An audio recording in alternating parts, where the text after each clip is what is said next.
berapa sekarang jumlah BSA di Kota Pematang Siantar, Bang? Sekitar 150 atau sampai 200 unit lagi lah tinggal. Dari berapa dulu jumlahnya awalnya? 3.000 unit. 3.000-an ya. Abang sendiri udah berapa lama nari BSA?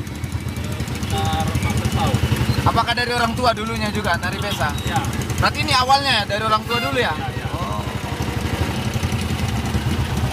Apa harapannya, Bang, dengan BSA ini ke depannya? Harapannya kepada masyarakat atau ke pemerintah lah terhadap BSA di Kota Pematang Siantar. Ya, tolong dilestarikan aja jadi ada kebanggaan kita sebagai orang Siantar. Itu aja lah. Nah, kita naik BSA kan lebih bangga kita. Naik daripada naik kereta Jepang. Suaranya nanti.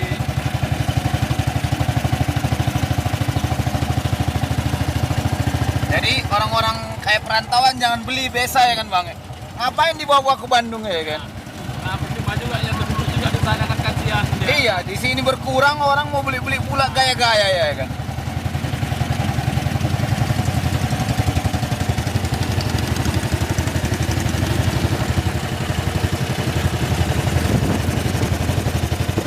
Jadi sekarang tantangannya apa, Bang?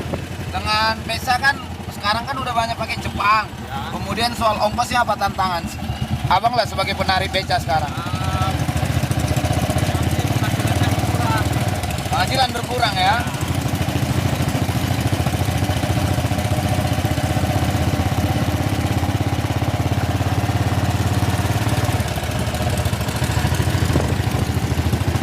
Oke, ya itu 10 menit wawancara kita akan kita bisa gali lebih dalam ketika kita sudah sampai di tujuan lagi.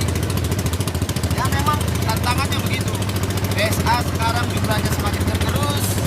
Kemudian banyak penari BSA sudah pakai motor Jepang, sehingga penurunan pendapatan dan juga ya ciri khas kota ini lama-lama makin hilang. Oke, kita akan mutar balik lagi ke jalan awal kita sebelumnya.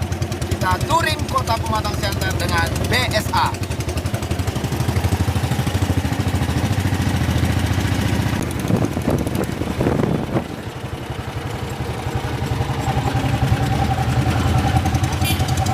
Kota Pematang Siantar memang hebat, punya sejarah, punya landmark, punya monumen, kulinernya juga hebat. Silakan kunjungi Kota Pematang Siantar, Siantar Men.